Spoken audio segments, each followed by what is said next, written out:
Of the government and manners of the Arabians before the time of Mahomet, we have few and imperfect accounts, but from the remotest ages they led the same unsettled and predatory life which they do at this day, dispersed in hordes and dwelling under tents. It was not to those wild and wandering tribes that the superb Palmyra owed its rise and grandeur, though situated in the midst of their deserts, where it is now beheld in its melancholy beauty and ruined splendor, like an enchanted island in the midst of an ocean of sands. The merchants who trafficked between India and Europe, by the only route then known, first colonized this singular spot, which afforded them a convenient resting place, and even in the days of Solomon it was the emporium for the gems and gold, the ivory, gums, spices, and silks of the Far Eastern countries, which thus found their way to the remotest parts of Europe. The Palmyrines were, therefore, a mixed race. Their origin and many of their customs were Egyptian. Their love of luxury and their manners were derived from Persia. Their language, literature, and architecture were Greek. Thus, like Venice and Genoa, in more modern times, Palmyra owed its splendor to the opulence and public spirit of its merchants, but its chief fame and historical interest it owes to the genius and heroism of a woman. Septimia Zenobia, for such is her classical appellation, was the daughter of an Arab chief, Amru, the son of Darb, the son of Hassan. Of her first husband we have no account. She was left a widow at a very early age and married secondly, Odenathus, chief of several tribes of the desert near Palmyra, and a prince of extraordinary valor and boundless ambition. Odenathus was the ally of the Romans in their wars against Sapor, or more properly Shapur, king of Persia. He gained several splendid victories over that powerful monarch and twice pursued his armies even to the gates of Ctesiphon, or Ispahan, his capital. Odenathus was as fond of the chase as of war, and in all his military and hunting expeditions he was accompanied by his wife Zenobia, a circumstance which the Roman historians record with astonishment and admiration, as contrary to their manners, but which was the general custom of the Arab women of that time. Zenobia not only excelled her country women in the qualities for which they were all remarkable, in courage, prudence, and fortitude, in patience of fatigue and activity of mind and body, she also possessed a more enlarged understanding. Her views were more enlightened, her habits more intellectual. The successes of Odenathus were partly attributed to her, and they were always considered as reigning jointly. She was also eminently beautiful, with the oriental eyes and complexion, teeth like pearls, and a voice of uncommon power and sweetness. Odenathus obtained from the Romans the title of Augustus and General of the East. He revenged the fate of Valerian, who had been taken captive and put to death by Shapur, the Eastern king, with a luxurious barbarity truly oriental, is said to have used the unfortunate emperor as his footstool to mount his horse. But in the midst of his victories and conquests, Odenathus became the victim of a domestic conspiracy, at the head of which was his nephew. He was assassinated during a hunting expedition, and with him his son by his first marriage. Zenobia avenged the death of her husband on his murderers, and as her sons were yet in their infancy, she first exercised the supreme power in their name, but afterward, apparently with the consent of the people, assumed the diadem with the titles of Augusta and Queen of the East. The Romans and their effeminate emperor Gallienus refused to acknowledge Zenobia's claim to the sovereignty of her husband's dominions, and Heraclianus was sent with a large army to reduce her to obedience. But Zenobia took the field against him, engaged and totally defeated him in a pitched battle. Not satisfied with this triumph over the haughty masters of the world, she sent her general Zabdas to attack them in Egypt, which she subdued and added to her territories, together with a part of Armenia and Asia Minor. Thus her dominions extended from the Euphrates to the Mediterranean, and over all those vast and fertile countries formerly governed by Ptolemy and Seleucus.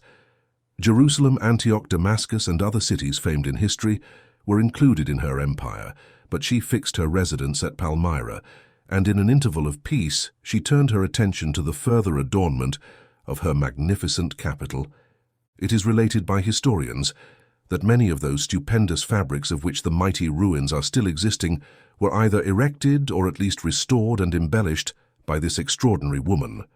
But that which we have most difficulty in reconciling with the manners of her age and country was Zenobia's passion for study and her taste for the Greek and Latin literature. She is said to have drawn up an epitome of history for her own use. The Greek historians, poets, and philosophers were familiar to her. She invited Longinus, one of the most elegant writers of antiquity, to her splendid court and appointed him her secretary and minister. For her, he composed his famous Treatise on the Sublime, a work which is not only admirable for its intrinsic excellence, but most valuable as having preserved to our times many beautiful fragments of ancient poets whose works are now lost, particularly those of Sappho. The classical studies of Zenobia seem to have inspired her with some contempt for her Arab ancestry. She was fond of deriving her origin from the Macedonian kings of Egypt and of reckoning Cleopatra among her progenitors. In imitation of the famous Egyptian queen, she affected great splendor in her style of living and in her attire, and drank her wine out of cups of gold, richly carved and adorned with gems. It is, however, admitted that in female dignity and discretion, as well as in beauty, she far surpassed Cleopatra. She administered the government of her empire with such admirable prudence and policy, and in particular with such strict justice toward all classes of her subjects, that she was beloved by her own people and respected and feared by the neighboring nations. She paid great attention to the education of her 3 sons, habited them in the Roman purple, and brought them up in the Roman fashion. But this predilection for the Greek and Roman manners appears to have displeased and alienated the Arab tribes, for it is remarked that after this time their fleet cavalry, inured to the deserts and unequalled as horsemen, no longer formed the strength of her army. While Gallienus and Claudius governed the Roman Empire, Zenobia was allowed to pursue her conquests, rule her dominions, and enjoy her triumphs almost without opposition. But at length the fierce and active Aurelian was raised to the purple, and he was indignant that a woman should thus brave with impunity the offended majesty of Rome. Having subdued all his competitors in the West, he turned his arms against the Queen of the East. Zenobia, undismayed by the terrors of the Roman name, levied troops, placed herself at their head, and gave the second command to Zabdas, a brave and hitherto successful general. The first great battle took place near Antioch. Zenobia was totally defeated after an obstinate conflict, but not disheartened by this reverse, she retired upon Emesa, rallied her armies, and once more defied the Roman emperor. Being again defeated with great loss, and her army nearly dispersed, the high-spirited queen withdrew to Palmyra, collected her friends around her, strengthened her fortifications, and declared her resolution to defend her capital and her freedom to the last moment of her existence. Zenobia was conscious of the great difficulties which would attend the siege of a great city, well stored with provisions and naturally defended by surrounding deserts. These deserts were infested by clouds of Arabs, who, appearing and disappearing with the swiftness and suddenness of a whirlwind, continually harassed her enemies. Thus defended without and supported by a strong garrison within, Zenobia braved her antagonist from the towers of Palmyra, as boldly as she had defied him in the field of battle. The expectation of succors from the east added to her courage and determined her to persevere to the last.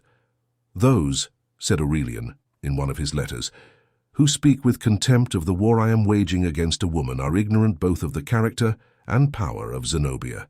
It is impossible to enumerate her warlike preparations of stones, of arrows, and of every species of missile weapons and military engines."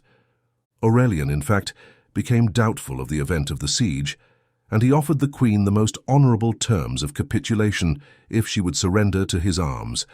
But Zenobia, who was aware that famine raged in the Roman camp and daily looked for the expected relief, rejected his proposals in a famous Greek epistle written with equal arrogance and eloquence.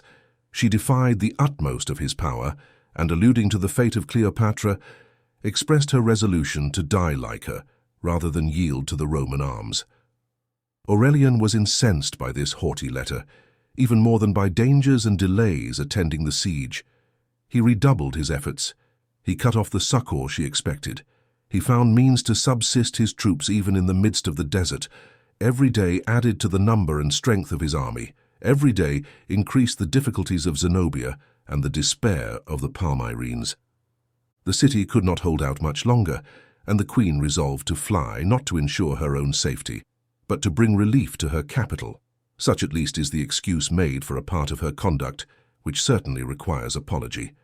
Mounted on a fleet dromedary, she contrived to elude the vigilance of the besiegers and took the road to the Euphrates, but she was pursued by a party of the Roman light cavalry, overtaken and brought as a captive into the presence of Aurelian.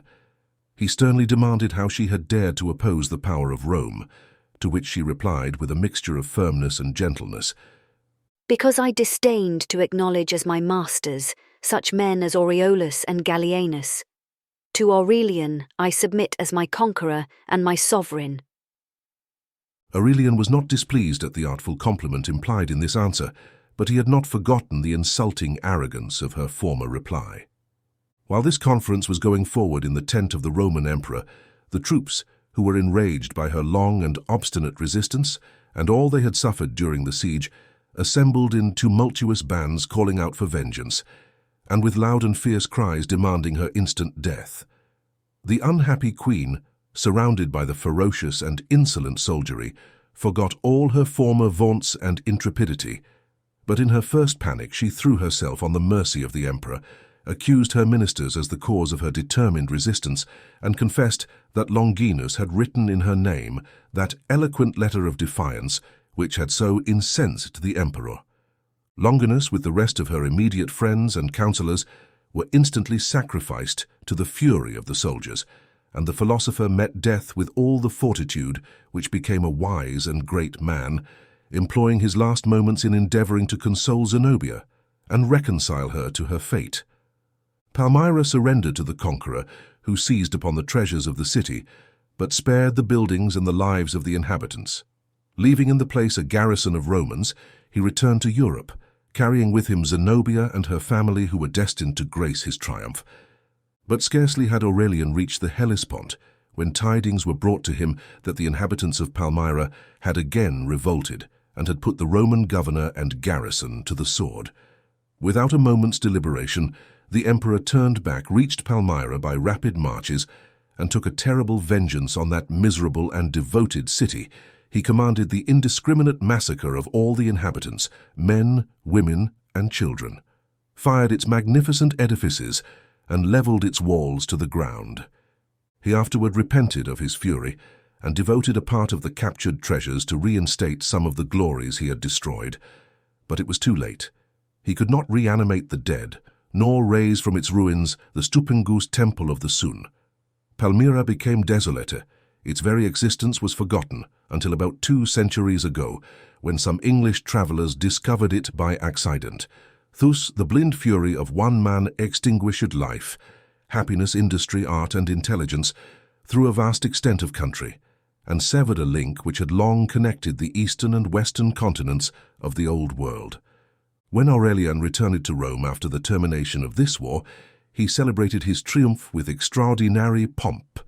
A vast number of elephants and tigers and strange beasts from the conquered countries, 1,600 gladiators, an innumerable train of captives, and a gorgeous display of treasures, gold, silver, gems, plate, glittering raiment, and oriental luxuries and rarities, the rich plunder of Palmyra, were exhibited to the populace. But every eye was fixed on the beautiful and majestic figure of the Syrian queen, who walked in the procession before her own sumptuous chariot, attired in her diadem and royal robes, blazing with jewels, her eyes fixed on the ground, and her delicate form drooping under the weight of her golden fetters, which were so heavy that 2 slaves were obliged to assist in supporting them on either side. While the Roman populace, at that time, the most brutal and degraded in the whole world, gaped and stared upon her misery, and shouted in exultation over her fall. Perhaps Zenobia may in that moment have thought upon Cleopatra, whose example she had once proposed to follow, and, according to the pagan ideas of greatness and fortitude, envied her destiny and felt her own ignominy with all the bitterness of a vain repentance. The captivity of Zenobia took place in the year 273, and in the 5th year of her reign. There are 2 accounts of her subsequent fate, differing widely from each other. One author asserts that she starved herself to death, refusing to survive her own disgrace and the ruin of her country. Others inform us that the Emperor Aurelian bestowed on her a superb villa at Tivoli, where she resided in great honor, and that she was afterward united to a Roman senator, with whom she lived many years, and died at a good old age. Her daughters married into Roman families, and it is said that some of her descendants remained so late as the 5th century.